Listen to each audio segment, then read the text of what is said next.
Hey guys, what's up? Two Wheel Turbine back in Texas for the weekend. So we got the beautiful Indian Scout to ride. And in today's video, we're going to be talking about, are these Scout 60s enough? Is it a feminine bike? You know, is this bike, should it only be ridden by girls? Is it manly enough? So if you're looking into this bike, should you go for the Scout over the Scout 60? And, you know, can the Scout 60 hold its own in this motorcycle industry? So today, we're going to talk about that. So if you're a man, you know, looking into this bike, the Indian Scout 60, sometimes it's hard for a few men because they don't want to take the option that's less, right? You know, we live in America. We want the most we can get. We don't want the inferior option. We want the option with the most power. We want the most power. We want the most respect for the name of the motorcycle. So for some people, it's tough to even look at this bike, which I think is completely dumb because it's actually an excellent bike for what it is. And in today's video, I'm going to be talking about why if you think it's not enough, you're actually wrong.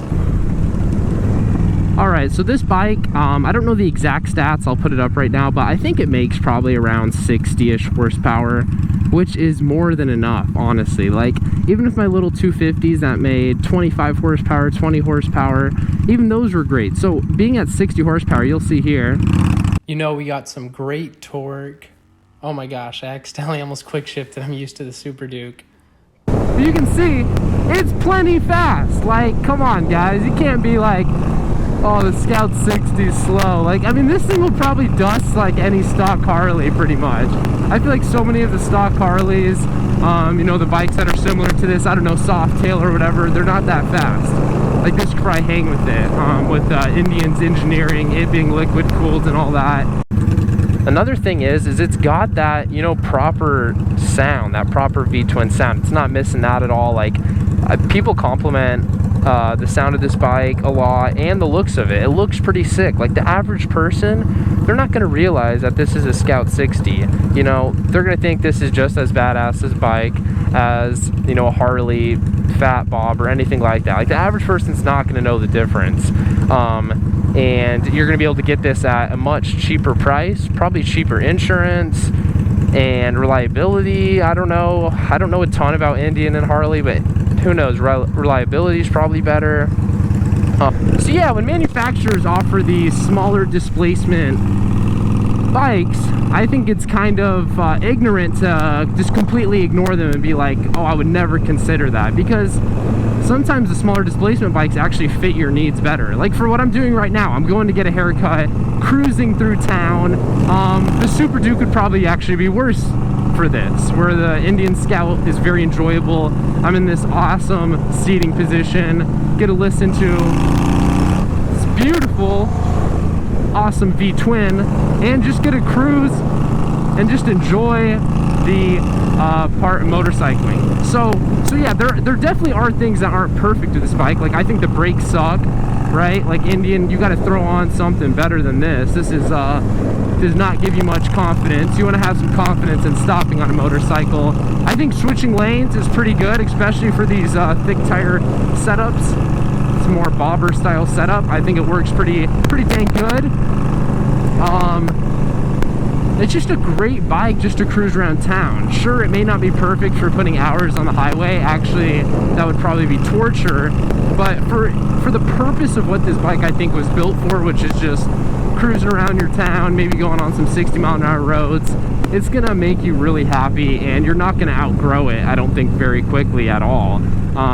Like, when I ride it, I'm not like, oh, I wish there was more power, because, you know, I take this bike for what it is. It's not a KTM Super Duke. It's not, you know, my R6. It's not trying to be that. It's its own thing. So you can't really critique it in that way.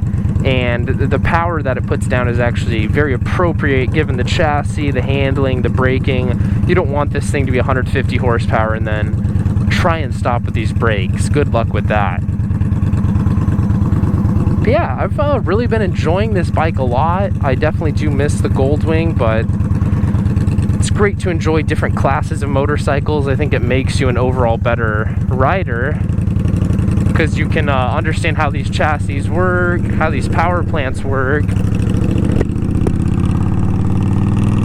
And then when, you know, say you ride this bike for a while, you know, get used to its handling. You know, I hop on the Super Duke, and then you just become even better at that. It's kind of like when a kid goes up to bat and he puts on the weighted donuts, right? It almost hinders you until you have your actual choice of weapon, I guess you could say, and then you're gonna excel. So if you're looking into a Scout 60 and your friends are saying, bro, that's a girl's bike, like, come on, that thing's got no power or anything like that, I would ignore them and try test riding one, maybe compare it against the real Scout. But if you're on a tight budget, I think both of them are going to give you comparable levels of joy. I don't think the true Scout is going to get me, you know, make the riding experience so much better. I could be wrong, but I just don't see how, because I don't think the added horsepower and stuff with this type of chassis and class of motorcycles is going to make it much more enjoyable, because that's not really what these are built for. You're not trying to just haul, fly around corners and stuff. You're just out here trying to cruise. So yeah, I hope this video was informative. If you're considering one of these Scout 60s or you're looking at comparable models, I advise that you check these bikes out. They sound really good, riding position is great, handling is good for what it is, power is adequate.